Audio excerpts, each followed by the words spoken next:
ও মামু, বাথরুমের দরজাটা খুলো। কি হয়েছে তোর? ডিস্টার্ব করিস না।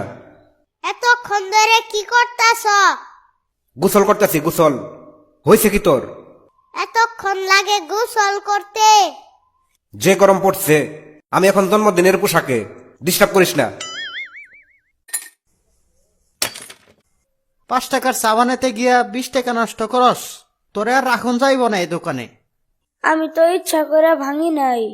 মন দিয়ে কাম করলে কর, নইলে কাল থেকে দোকান আহনের দরকার নাই। বইরা বইরা কি জল ব্যারিস্টার রবি? সাথে 2 কাপ। আহা হা হা, চা তো দেখি ভালোই বানাস। বাকির খাতাত লিখে রাখ। এক মগ চা দাও বাকের ভাই। তুমি চা খাইতে আইছ, মগ নিয়ে আইছ কে? চা তো আমি খামু না, মামু নিয়ে যাইতে কইছে। 2 ঘন্টা ধরে বাথরুমে দরজা খুলে না, চা নিয়ে গেলে নাকি দরজা খুলবো।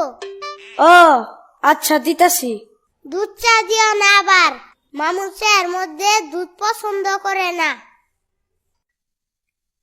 রহিমের পুকুরের মাছগুলা বেশ বড় হয়ে গেছে, খালি লাফায় আর লাফায়।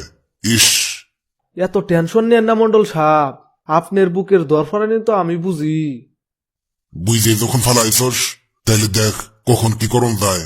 কিন্তু সাবধান, কেউ যেন টেন না পায় যে আমরা এই পুকুরের মাছগুলা চুরি করতেছি। এইটা নিয়ে আপনার চিন্তা করেন লাগবো না। ওই কেডা কেডা কেডা ওইখানে, সামনে আয়। আমি বাকের। রাত বিরেতে এখানে কি? যা বাড়ির যা।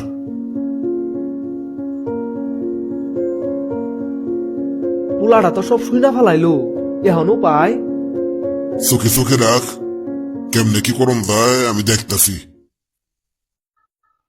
মা, খিদা লাগছে, ভাত দাও। চৌকির উপর পান্তা ভাত আছে, খায় নে। খালি তো দেহি মরিচ দিছ, ঘরে পেঁয়াজ নাই। না রে বাপ, পেঁয়াজ শেষ হয়ে গেছে।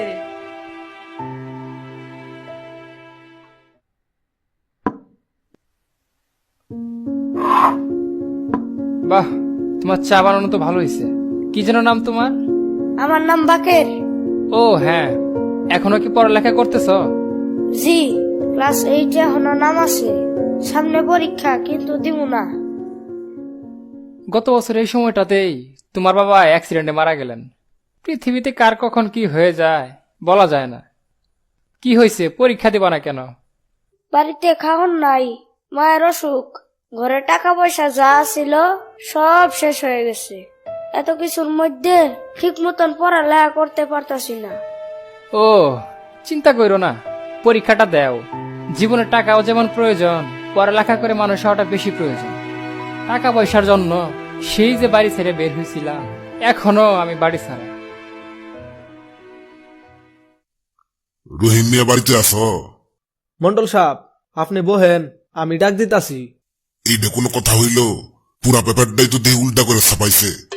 বলদে বলদে দেশটা তো দেখি ভইরে গেছে। আসতে বলেন মন্ডল সাহেব, পেপার সুজাই আছে। কি কস? তুই কেমনে বুঝলি? দেখেন না, মানুষের ছবিটা উল্টা দেখা যাইতাছে। তোর তো দেখি মেলা বুদ্ধি। জি মন্ডল সাহেব। আসসালামু আলাইকুম মন্ডল সাহেব। ওয়ালাইকুম।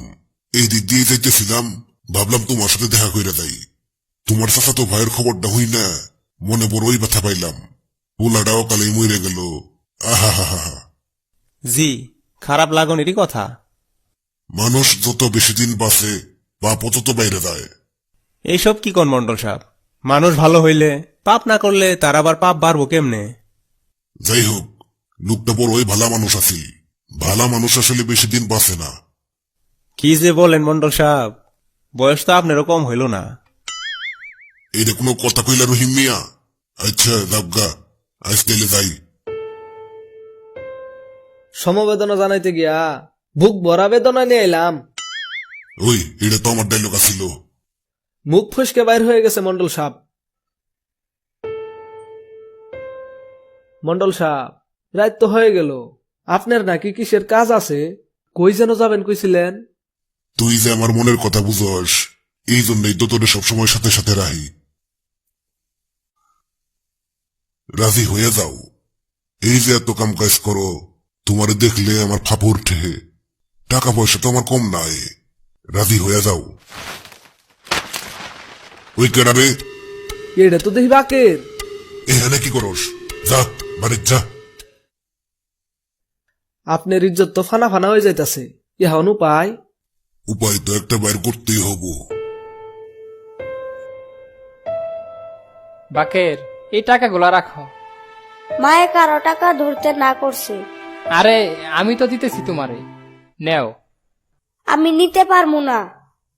বড় হইয়া না হয় সুদ করে দিও, নেও। আমার আবার সময় কম, আমি ঢাকা চলে যাইতেছি। বাকের, আমার একটা চা দে। মন্ডল সাহেব, গ্রামে তো জনদরিদ্র লোক ভাইরা যাইতাছে, আপনার তো বাত নাই, তার মধ্যে আছেন নানান ঝামেলায়। কেন, কি হয়েছে? খোলাসা করে কো। কুদ্দুচ্ছেরে দেখলাম বাকেরের হাতে অনেক টাকা দিতে, একটা ব্যবস্থা করুন জানা মন্ডল সাহেব। হ, ব্যবস্থাটা আইজি করণ লাগবো।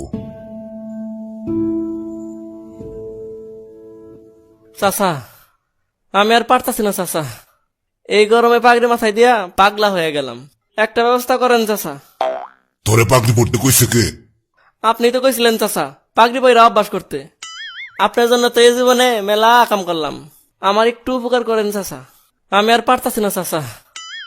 মেলা চিন্তার মধ্যে আছি, যার সামনে থেকে পাগল।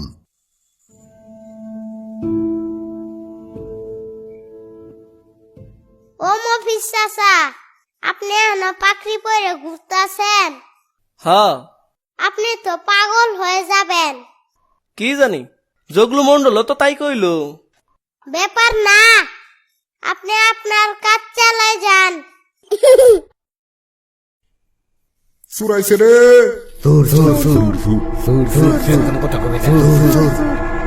একদম কথা কবি না, যা কমু চুপচাপ শুনবি। ঘরের দরজায় একখান শব্দ হইল। আমি সুর সুর বইলে ডেকে উঠলাম। ঘরের পিছনের রাস্তা ঠিকটা টাকা সহ হাতে নাতে বাকির পোলা পাইনে ধরছে। ওরা সবাই সাক্ষী। তোরা কটা কস না কে? জগলু চাচা ঠিক কথাই কইছে। এলাকার ভিতরে চুর থাকা তো ভালো কিছু না। আমার কথা ফাইনাল, এই পোলারে আর এই গ্রামে রাখুন যাইব না। কারো কোনো কথা আছে?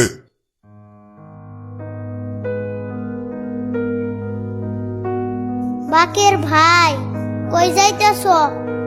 জানি না রে, কই যে যামু আবার বাড়িতে কবে আইবা? তাও জানি না। ভালো থাকিস। কি হবে বাকের আলীর ভবিষ্যৎ? যদিও গল্পটি সম্পূর্ণ কাল্পনিক, গল্পের বাকের আলী এবং জগলু মণ্ডলের বাস্তবিক কোনো রূপ নেই, কিন্তু কোথায় কে মুখোশ পরে ঘুরছে কে জানে। আসুন নিজেদের দোষগুলো ঢাকবার জন্য অন্য কারো ক্ষতি না করি, অন্যায়কারীদের পাশে না দাঁড়াই। একটি সুন্দর আগামীর প্রজন্ম গড়ার প্রত্যাশায় আমরা ঐক্যবদ্ধ হই।